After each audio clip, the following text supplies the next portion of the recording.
Okay. So, meron na naman dumating na pabango si Gio. Ayan, ito. Ito yung bago niyong pabango. I-ano natin to? I-smell test? Yung smell test matawag doon? Sniff test pala. First Ayan. impression. First impression, tignan natin ba kung worth it ba itong mga pinagbibili ng asawa ko? Dahil kung hindi, hagis ko na lang ito. Ay, Amoy ng ano. akin ba yun? Ganun. Okay. Oh. Ayan. Ano yun eh? Ang sabi nila, kaamoy daw to ng alin? Ng ano? MFK na 724. Uy, ang hirap. Ang hirap, ang galing. MFK 7. Baka man. MFK 74? Ano yun? MFK na 724. Ano yung MFK? Parang yan ng Baccarat. Wow! Mason, ano yun? San Francisco John. Kirk John. Okay, sige, let's see. Wow, ang Ganda ng ganda. box. Ang ganda ng box. Oy, ang ganda ng box. Ano siya, parang, eto. Medyo parang, ano lang naman siya, cardboard. Pero, ano, Ano? parang rubbery. Rubber. Kaya, yung Wow. box niya, gano'n siya. Wala pa to masyado sa ano eh. Sa, Wala pa sa market. parang, Taray, nauna ka?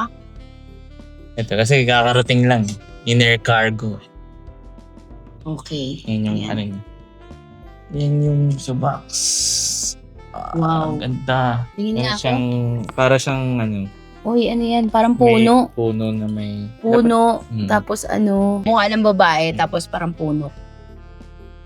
Ito, unisex fragrance. Ano raw yung mga notes nito? Ano siya, white floral, yan yung woody. Gusto ko kaya yung amoy nito. Kasi wala kaming, ano, Wala kaming... strip na... Yes. Sige nga.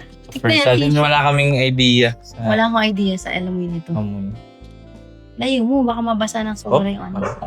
Wala. Walang pumalabas. Yun. Atomizer check. Uy. Yes.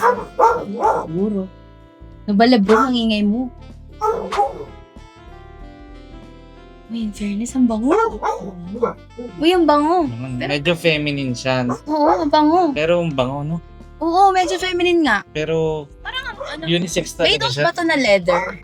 Leathery note. Musky. Makay nga mo yung citrus din siya.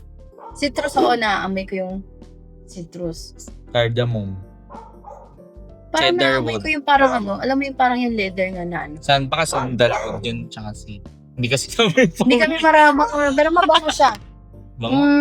Fresh din siya yung Fresh amoy siya niya. talaga. Fresh. Fresh scent. Okay siya sa weather ng Pilipinas. Hindi siya masyadong heavy. Ang bango. I like it. Kasi ako mahilig ako sa mga fresh scent eh. Kaya nga 'di ba ang gustong-gusto ko yung imagination kasi sobrang ano niya. Yun lang. Wala, So- first impression naman to. Oo. first I-follow up na impression. lang sa ano. Sa performance. Tsaka sa longevity. projection. Yeah. Ayan. So, yun lang naman. So, if gusto nyong magkaroon ng ganun, anong pangalan yan? So, Latafa Breeze. Latafa Breeze. So, bago lang yan. I mean, hindi pa siya masyadong widely available, no? Yan ang Latafa Breeze. Ayos. Yun lang, Okay. cutie. Tinignan lang namin kung okay naman ba yung nabili niya. So, good.